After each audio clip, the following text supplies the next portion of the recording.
BNR gold and diamonds తరుగు తక్కువ బంగారం ఎక్కువ. ఇప్పుడు మన వైజాగ్లో. గారాభంతో హంతకులను పెంచుతున్న తల్లిదండ్రులారా కళ్ళు తెరవండి.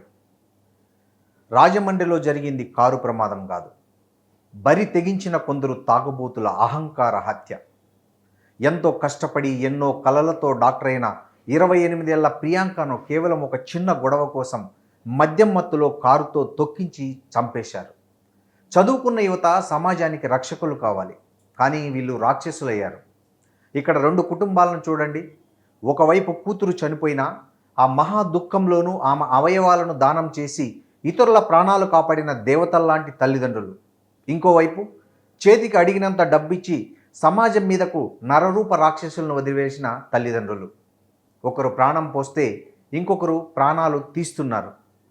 పిల్లలకు అడిగినంత డబ్బు, కార్లు ఇస్తున్న తల్లిదండ్రులారా, మిమ్మల్ని ఏమడుగుతున్నాం? మీ కష్టార్జితమో అక్రమ సంపాదనో తెలియదు, కానీ ఆ నోట్ల కట్టలతో మీ పిల్లల చెడు అలవాట్లను మేపుతున్నారు. వాళ్ళు ఎవరితో తిరుగుతున్నారో తెలియదు, ఏం తాగుతున్నారో తెలియదు. డబ్బు ఇస్తే మీ బాధ్యత తీరిపోయిందా? గుర్తుపెట్టుకోండి, మీ నిర్లక్ష్యమే ఈరోజు ఒక అమాయకురాలిని చంపింది. ఈ పాపంలో మీకు భాగం ఉంది. ఇక చాలు. తాగి బండి నడిపి ప్రాణాలు తీస్తే బెయిలు దొరకని కఠిన చట్టాలు రావాలి. రాజకీయ అండ చూసుకొని రెచ్చిపోయే ఉన్మాదులకు ఉరిశిక్షే పడాలి. ఇంకొక ప్రియాంక బలి కాకూడదంటే ఈరోజే మీ ఇంట్లో ఉన్న పిల్లల ప్రవర్తనను మార్చండి. ఈ దారుణాన్ని ఇన్నాళ్ళు తొక్కిపెట్టిన పోలీసులు, మీడియా కూడా సిగ్గు తెచ్చుకోవాలి.